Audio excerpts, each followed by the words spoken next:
It's the Black Real Estate Dialogue. Tune in. Tune in. Tune in. Tune in.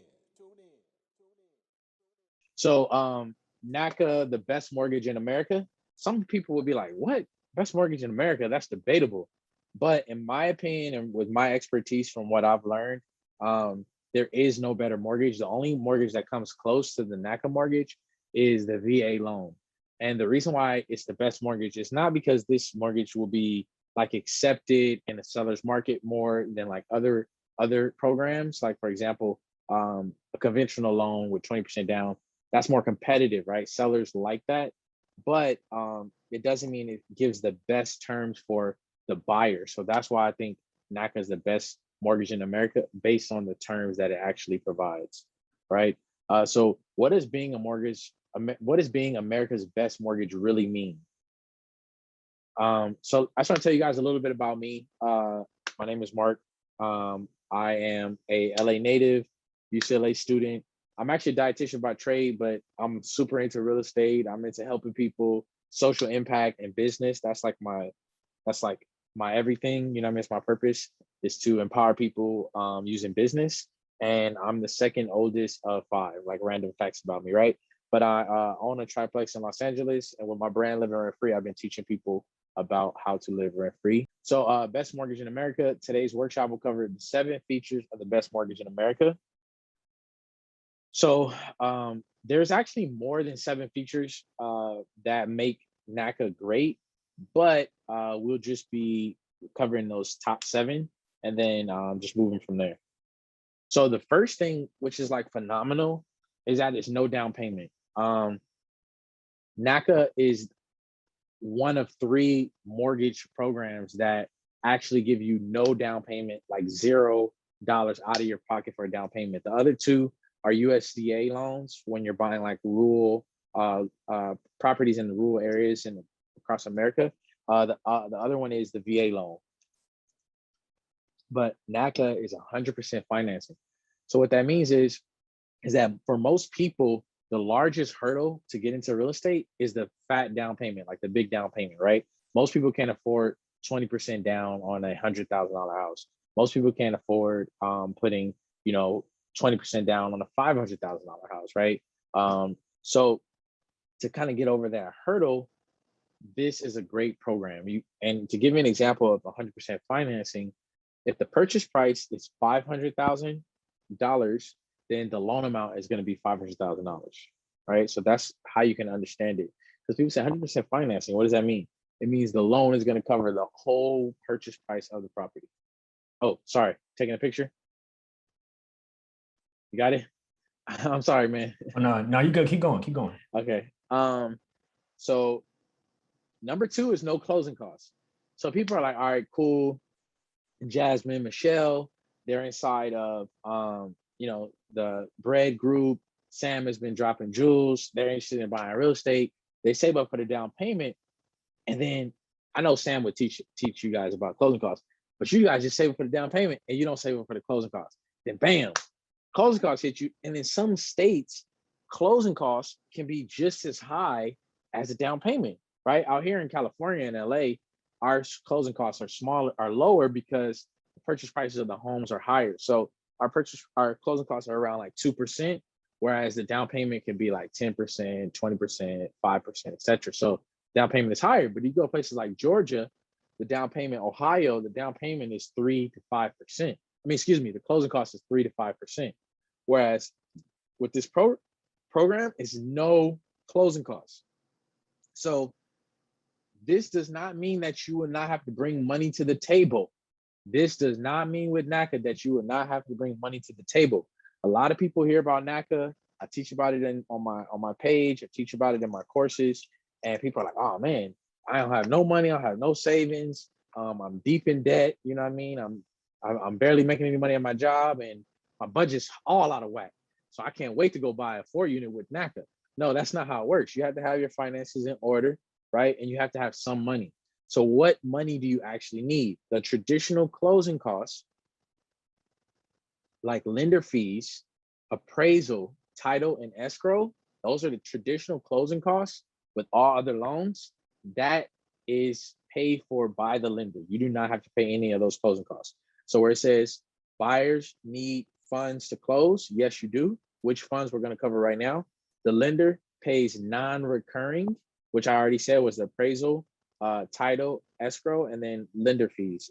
It says it in another slide, but lender fees. And then a buyer pays recurring costs or recurring expenses. What does that mean, or what does that include? You have to think of it this way. Recurring means what? It's like a revolving door, right? So recurring means it's an expense that comes back over and over and over. So 3 of those recurring expenses are taxes. We know we have to pay that until we die, right? We've been paying that from birth till death. So that's recurring. Insurance, as long as you have the property, even if it's entirely paid off, then you're going to need insurance just to protect the property, right? So that's recurring. And then interest, as long as there's a loan on the property, there is an interest rate that you have to pay towards every month for the life of the loan. So for the buyer, they'll have to bring the first year's worth of taxes because you're paying not in arrears, but you're paying in advance, right? Arrears means backwards, but in advance, you're paying for the first year. You're paying for the first year of insurance, and then you pay for the first month of interest. Excuse me, paying for the first month of interest. Additionally, the buyer puts up the earnest money deposit. I don't know if you guys have already covered this in your B.R.E.D group, but the earnest money deposit is like a security deposit that the buyer puts on a property once the offer on the property has been accepted by the seller. The seller says, hey, I'll let you do your due diligence, right? Financial due diligence, if it's a multifamily, checking the rent rolls, checking the leases, also physical due diligence. I'll let you do, like I went to a home inspection today. So like physical home inspection, we're checking the sewage, we're checking for termites, we're checking for the electrical integrity, the plumbing. I'll let you do all that from my house and I'll take it off the market, but I need a security deposit from you, earnest money deposit showing that you're serious about the deal, right? So that's something that you have to put up. And here in LA, it's typically like 1% of the purchase price. That's how we do it for multifamilies.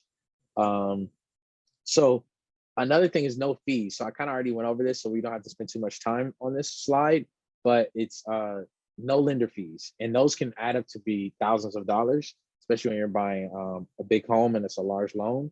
The buyer only has to pay for the home inspection fee, credit report fee, and then $25 annual membership. Something I want to clarify after I drink a little bit of water about the $25 annual membership. It's not actually annual. You're not paying for 30 years, $25 out of your pocket. What it is just that first year that you're like joining the program, learning about the program, going house hunting, in escrow up until you close. You have to pay that $25 one-time fee. And then after that, they're not going to bother you for the fee. You close on the deal, you get to live your life. Same with volunteering. They claim that you have to volunteer every year. There's no way they can force you to volunteer. As soon as you close, they can call your phone and you can just ignore them. I mean, I like to give back every now and then, but now with COVID, we can't really like go to any events and like do testimonials because everything's shut down. So another benefit is no minimum FICO score. So in addition to the down payment being a hurdle, a lot of people didn't learn about credit growing up. A lot of people don't even know what a FICO score is, right? So they end up ruining their credit. Their family ruins their credit or something like that. You know, making silly or irresponsible decisions early on can lower their chances of getting approved for a loan, right? So it says here, buyer can have low or high credit scores. It doesn't really matter. You do want to keep in mind though that any active debt that you have within the last 12 months is considered. Something else to keep in mind is if you're having like bankruptcy or if you had a bankruptcy in the last 24 months, it has to be discharged 24 months ago. So it has to be basically, what I'm basically saying is you have to have like not had a bankruptcy in the last 24 months. But that's like that with any loans. You can't get a loan if you were just like filing for bankruptcy like a couple of months ago. Unless you're Donald Trump or something like that. Not to make it political. Anyway, so below market interest rates. So this is really, really good because interest rates determine your monthly or partially and largely determine your monthly mortgage payment. So if your interest rates are lower, which they are at historic lows, like we've never seen interest rates this low in history, your monthly payment is going to be lower. Just like a car note or a credit card bill or a student loan payment. If the interest rates are high, then the payment is going to be high. In this case, luckily, today's interest rate is at 1.875. You will not find any other lender on the planet in America that will give you a loan, especially on a multifamily. If you guys are buying like multifamily properties, living in one unit and rent out the other units, you'll never find like another lender that'll give you this rate. It's like impossible to find it. But with NACA, you can get this rate. They offer very, very competitive rates, right? Also, there's something, this is like an additional bonus, but I don't even think I separated it, but it's no private mortgage insurance. So we got another Jasmine coming in. No private mortgage insurance. So with the private mortgage insurance, anytime you're putting down less than 20%, the lender requires that you put down or that you pay private mortgage insurance, but that's not required with the NACA program. Ability to buy down rate. So this is another like insane benefit. When I learned about this, like, and that's why I teach it so much. You know what? I think I need to go on a live. You're inspiring me. This is inspiring me. I think I'm gonna go on a live on my page because like I'm so passionate about this stuff. People like when you give away the game, like people don't get how like impactful and how powerful this is. If you could buy down the interest rate, when you buy down the interest rate, it's the same for the life of the loan, right? The buying down the interest rate means you could take that 1.875 interest rate and you could pay points, right? What that means is you usually have to pay 1% of the loan's price or the purchase price, and you're able to lower it by a quarter of a point or a quarter of a percent, right? So here's an example. Say the purchase price is $100,000. If you pay an additional $1,000 to the lender, right, you're able to take that 1.875 interest rate and bring it down to 1.85%. But what that does is it lowers your monthly mortgage payment. The beauty, which when I found out, is that you can get the seller, you can negotiate money from the seller and they could buy down the interest rate. Because some people are like, okay, that sounds good. You could buy down the interest rate, but what if I don't have that extra money? Or where's this extra money coming from? I think I got, how much money did I get? I got almost 40 grand from my seller when I purchased with NACA to buy down the interest rate. I have a property in escrow right now near the SoFi Stadium here in LA. It's a triplex. One of my clients got $45,000 to buy down the interest rate. And so she's going to have that low monthly payment so that if she runs into any hardships or, you know, she wants to save more, now she's less money's coming out of her pocket. So I just really want to emphasize that because it's like, it's an amazing benefit. So this is cool. Hold on, it's loading, guys and gals. So there's something else which is beneficial. Qualification for the NACA program is based on rent as a baseline.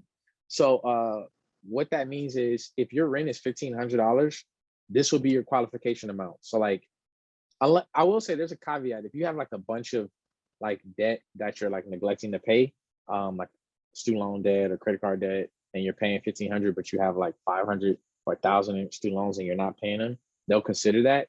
But like, let's just assume that all your bills are paid and, you know, you're on point with that, and you're paying your rent, you can automatically qualify for $1,500.